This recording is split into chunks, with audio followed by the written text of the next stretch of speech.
하나님은 무질서의 하나님이 아니시오 오직 화평의 하나님이시니라. 아멘. 한 번 더 봉독합니다. 하나님은 무질서의 하나님이 아니시오 오직 화평의 하나님이시니라. 아멘.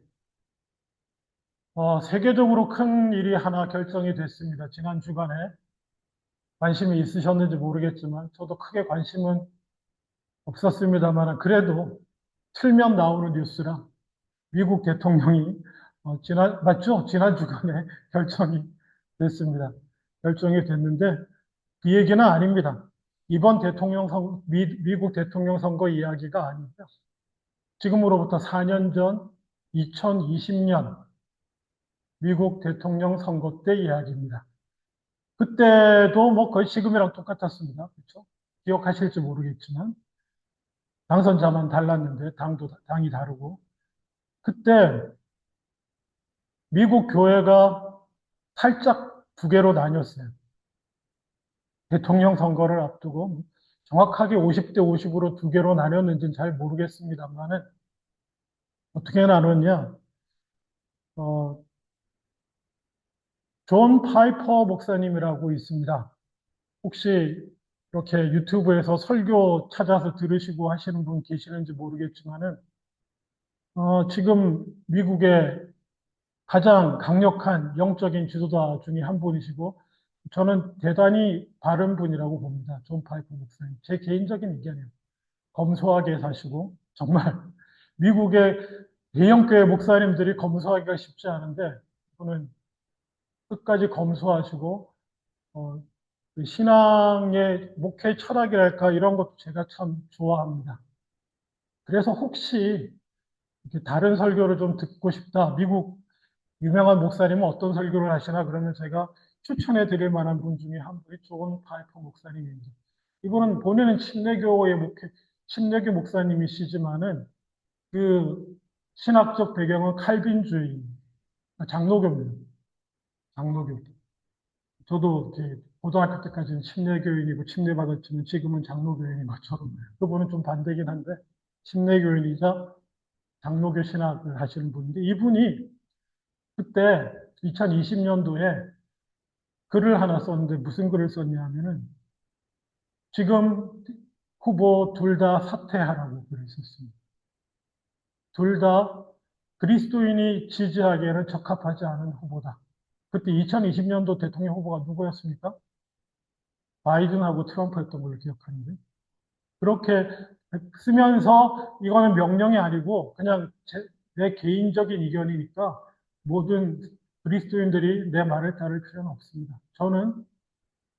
대신 저는 이번에 투표하지 않겠습니다. 이렇게 글을 올렸습니다.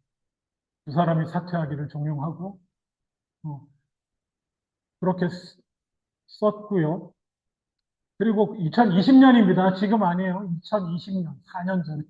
4년 전에요. 4년 전에 또 한 명, 웨인 그루뎀이라고 하는 이분은 정통 장로교인이자 칼빈주의자고 이분은 신학자 쪽에 가깝습니다. 이분이 쓰신 조직신학책이 있는데요. 조직신학책으로는 놀랍게도 100만 권 이상 팔린 여러분 조직신학책이 신학생들도 잘 사서 안 보는 이따만한 거 2권짜리거든요. 이게 쉽기도 하거니와 그러니까 쉽게 말하면 우리의 신앙을 조직화 쫙 총정리를 해주는 책이에요. 그거를 쓰신 분인데 최근에 저도 하나 샀습니다. 샀는데 옛날에 안 사고 있다가 이분도 대단히 영향력이 있으신 분인데 이분은 2020년 그 이분하고 방금 제가 말씀드린 존 파이퍼 목사님하고 젊을 때부터 친구예요. 아주 가까운 친구고 신학적으로도 아주 가깝고 서로 의견도 많이 나누고 하는 아주 가까운 40년 지기 친구입니다. 이 두 분이. 근데 이 존 파이퍼 목사가 그런 글을 실은 거를 보고 아주 웨인 그루덴 목사님이 아주 점잖게 내 친구 파이퍼의 의견에 반대하면서 이렇게 글을 하나 쓴 게 있습니다. 그러면서 자기는 트럼프를 지지한다고 이렇게 글을 쭉 쓴 그런 일이 있었습니다. 그리고 그 사건을 기점으로 해서 뭐 교회 얘기도 많고 논의도 많고 이렇게 했었는데 뭐 이게 오늘의 포인트는 아니고요. 어쨌든 결과 2020년의 결과는 여러분이 다 아실 겁니다. 존 파이퍼 목사님은 자기는 하나님의 뜻에 맡기고 자기는 투표하지 않겠다고 내려가 버리셨는데 그렇게 된 일이 있었고요. 이래저래 어쨌든 여러분도 캐나다 시민권을 가지고 계신 분도 있고 아직 한국 시민권자이신 분들도 있고 그리고 이 민주주의 사회에서는 우리가 또 투표를 하고 선택을 할 수밖에 없는데 제가 교회 안에서 처음 한 번도 뭐 정치 얘기는 교회에서 하지 맙시다 이런 얘기 옛날에 개척할 때 이미 시작했고요. 오해하지 마세요. 정치 얘기를 하려는 게 아니고 우리도 선택해야 됩니다. 그리스도인들이라고 투표 안 할 수도 안 하는 사람도 있습니다. 죄송합니다. 그리스도인들 중에 아예 세상 정치와 사회와는 관계를 끊고 우리는 아무것도 관계하지 않겠다. 저 더러운 곳에 내가 요만큼이라도 담그지 않고 살겠다고 하시는 분들도 있습니다. 지금도.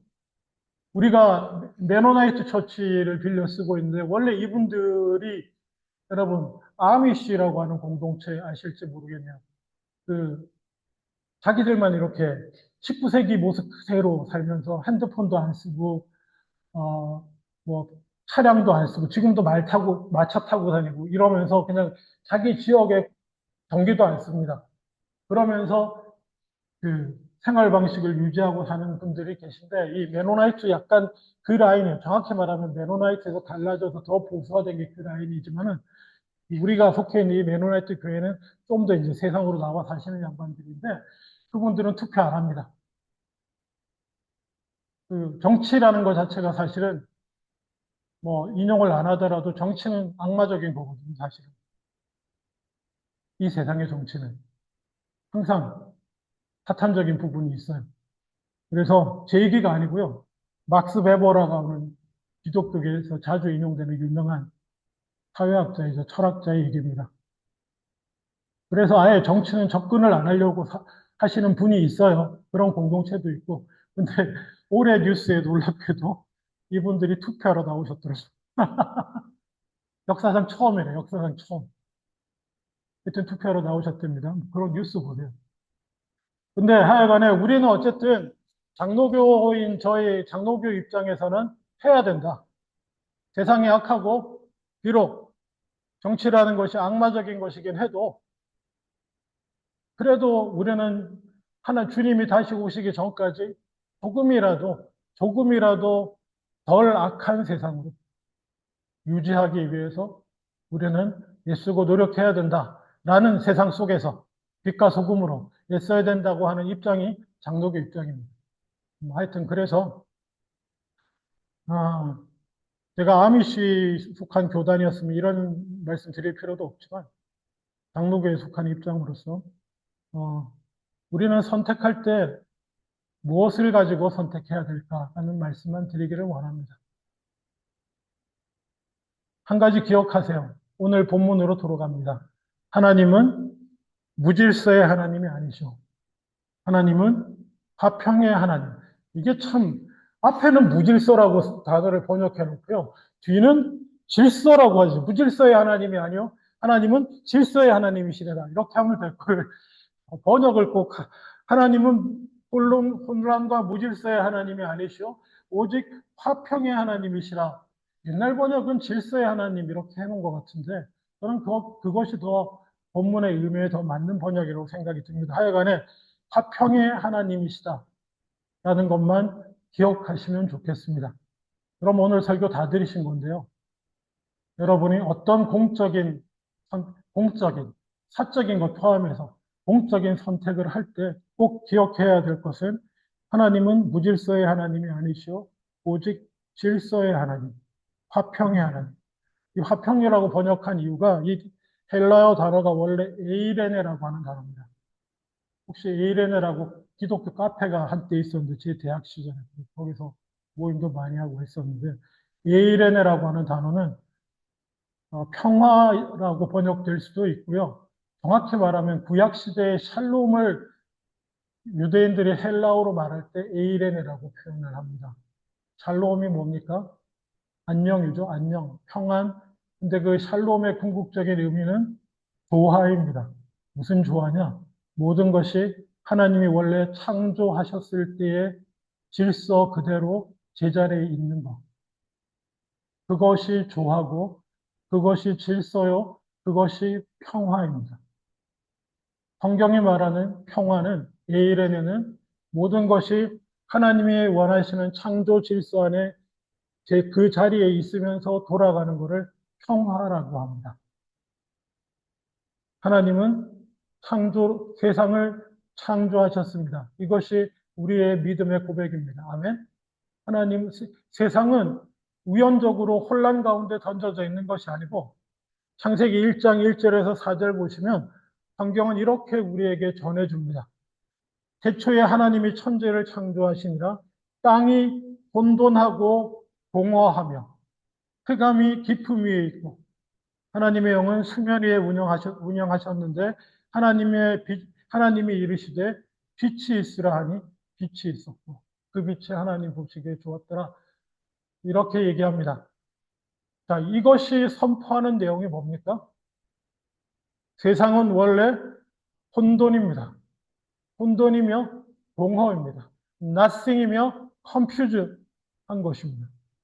근데 하나님께서 그곳에 아무것도 없는 곳에 존재를 있게 하시고 존재하게 하시고 그 존재들이 질서를 갖도록 혼돈에서 질서를 주신 분이 하나님이라는 것입니다. 이게 성경의 첫 번째 고백이에요. 하나님을 믿는 사람들의 사실은 첫 번째 고백이 창조신앙이며 창조 질서에 대한 고백입니다. 우리는 이제 우리가 사는 게 중요하니까 예수 십자가 믿고 살게 됐다 이게 제일 중요한데 원래 그거 아니에요. 첫 번째는 그냥 성경 첫 번째 딱 나오는 거는 하나님이 창조하신 창조 질서가 있다. 다른 용어로 바꾸면 하나님의 뜻이 있다는 것입니다. 창조 질서라고 하니까 이렇게 이해하기도 합니다. 그냥 세상 돌아가는 물리적 법칙, 그렇죠? 법칙을 과학자들이 발견할 뿐이에요. 하나님이 지으신 세상 가운데 있는 거를 찾아내는 거예요.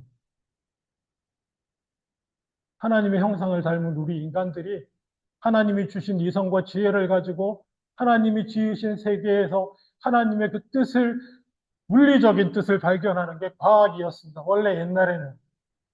여러분, 갈릴레오가 그래도 지구는 돈다 하고 나갔으니까 갈릴레오가 무슨 넌 크리스찬인 줄 아는데 아니에요. 카톨릭 교회가 세상에 대해 잘못 이해하고 있었던 갈릴레오는 크리스찬입니다.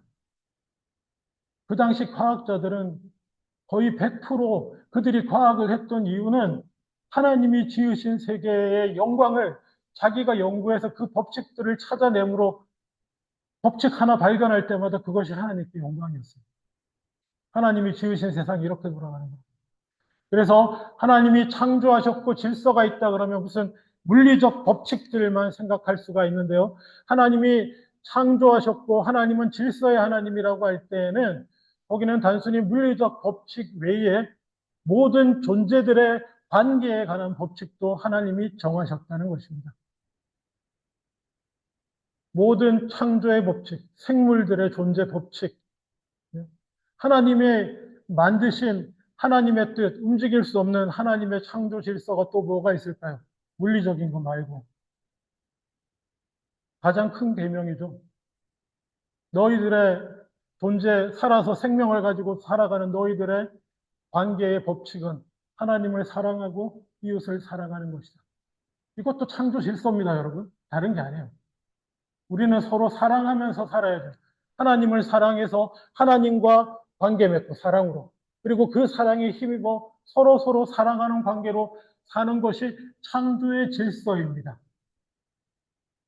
창조의 질서에 맞추는 게 구원의 길이고 사실은 창조 질서라는 측면에서 보자면 그것뿐인가요? 하나님은 남자를 지으시고 여자를 지으시고 그래서 생육하고 번성하게 하셨고 세상 모든 생물들이 그렇게 되게 하시는 것들이 그것이 창조의 질서라고 하는 것입니다. 물론 지금 그렇지 않습니다. 지금 우리의 삶이 그렇게 사랑하는 삶도 아니요. 그렇지 않습니까? 하나님을 사랑하고 서로 사랑해서 기쁨과 평안이 넘치는 삶도 아니고, 그리고 하나님이 지으신 물리 세계가 가끔은 이상하게 작동하는 듯 해서 큰 재난을 일으키고 스스로 여기저기 부서지고 무너지는 것 같기도 하고, 그런 일들이 벌어지는 것은 분명한 사실입니다. 왜 그렇습니까? 성경은 우리가 타락했기 때문에 그렇다고 얘기합니다. 하나님이 원래 창조하신 질서가 있습니다. 그리고 그 하나님이 창조하신 질서는 창세기 1장 31절에 보듯이 하나님이 지으신 그 모든 것을 보시기에 심히 좋았더라. 원래 만드신 하나님의 창조 세계는 하나님의 뜻하신 대로 만들어지고 돌아가는 창조의 세계는 하나님 보시기에 심히 좋은 것이었습니다. 좋은 것이었어요. 오늘날 세계는 어떻습니까? 하나님 보시기에는 그렇고 제가 보기에도 별로 좋지 않습니다. 그렇지 않나요? 멀리 갈 필요도 없습니다. 지금 여러분의 삶이 보시기에 좋으신가요? 좋으신 분 감사합니다.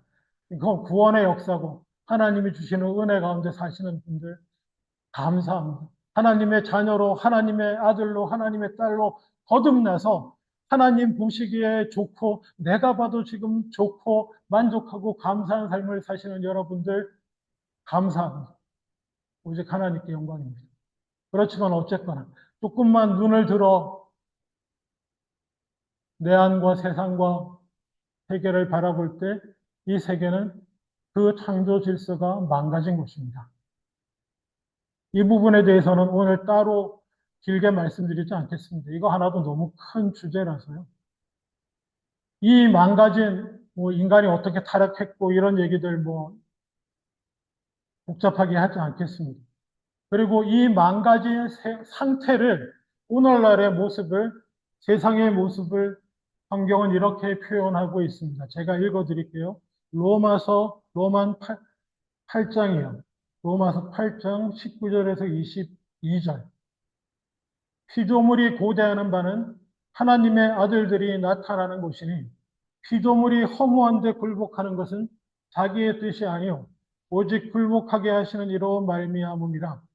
그 바라는 것은 피조물도 썩어짐의 종로로 탄 데서 해방되어 하나님의 자녀들의 영광의 자유에 이르는 것이니라.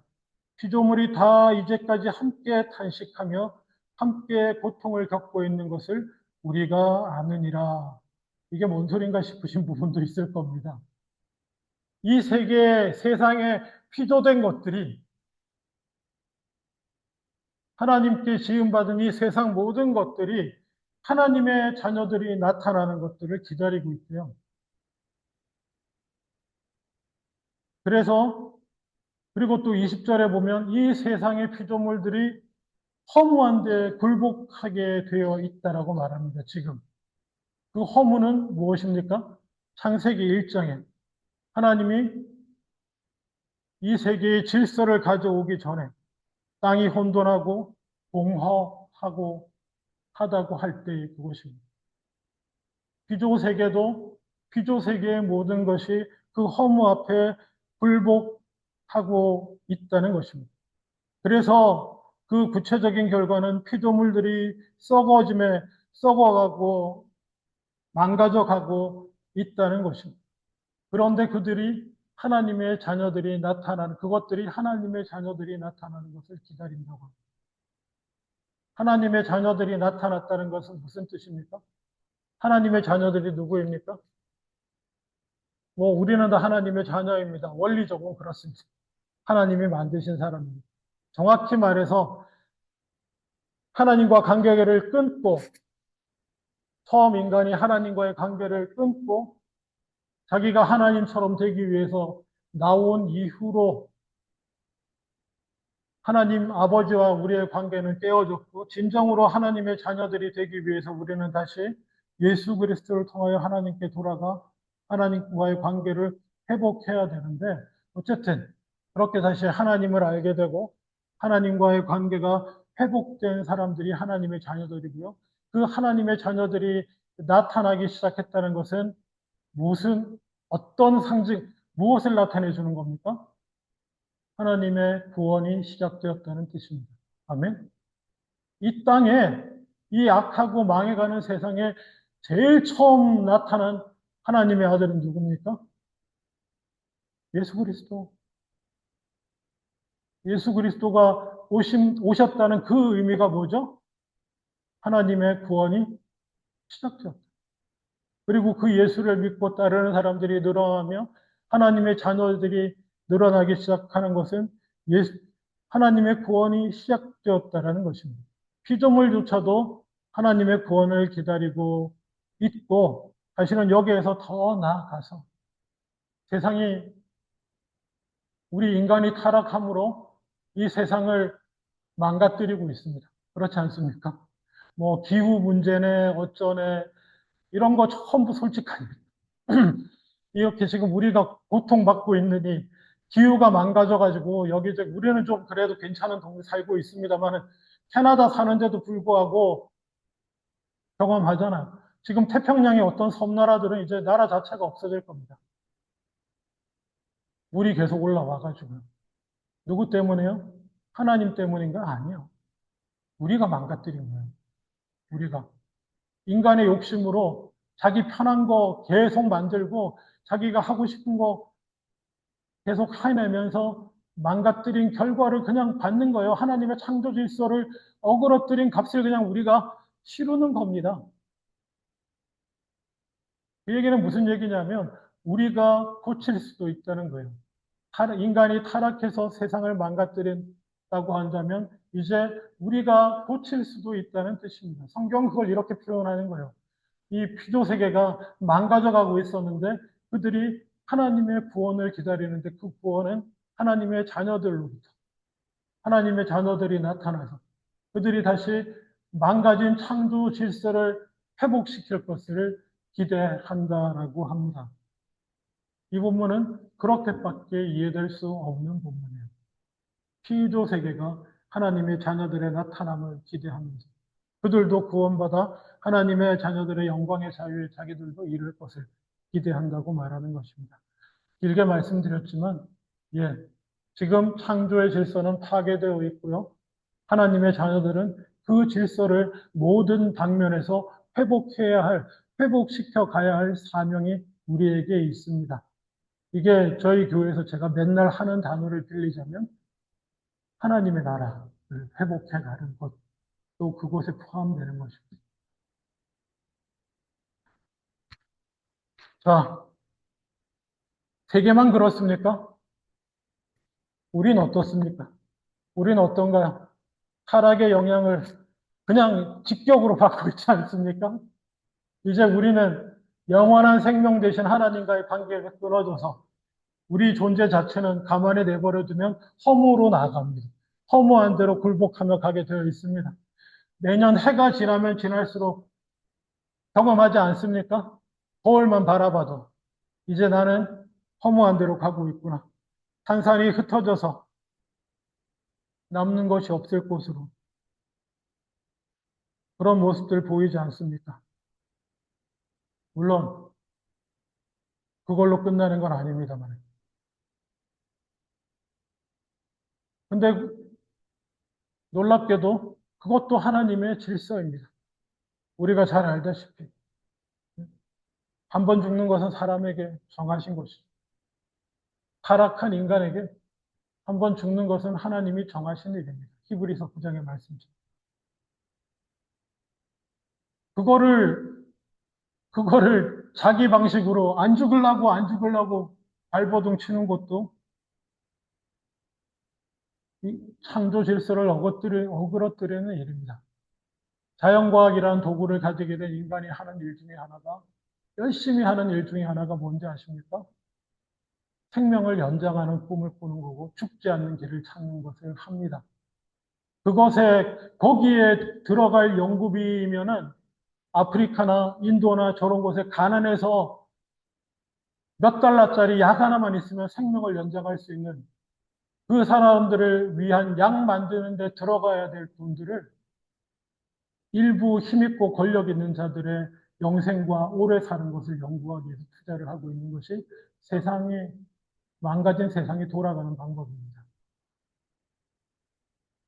어쨌건 뭐 쓸데없는 얘기로 앞으로 많이 빠졌습니다만 어쨌든 세상에는 하나님의 질서가 있고 그 질서를 지키고 유지하는 것이 우리가 해야 할 일이고, 따라서 만약에 우리가 어떤 퍼블릭한 측면에서 무언가를 선택해야 한다고 할 때는 제가 말씀드린 이 모든 것, 하나님의 창조 질서를 지키고 회복하고 보존하는 어떤 결정들에 여러분의 선택을 들이실 수 있기를 바랍니다.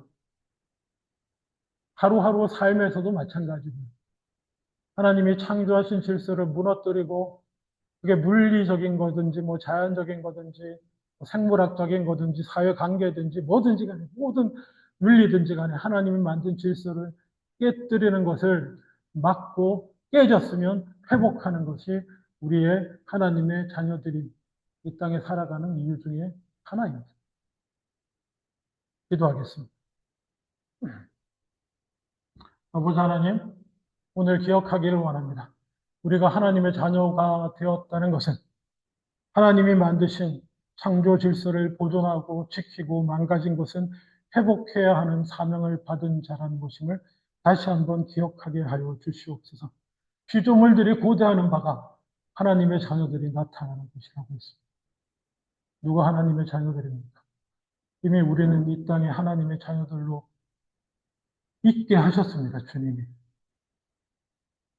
기억하고 우리 인생 가운데 창조 질서를 회복하고 보존하고 지켜나가는 우리들 다 되게 하여 주시옵소서.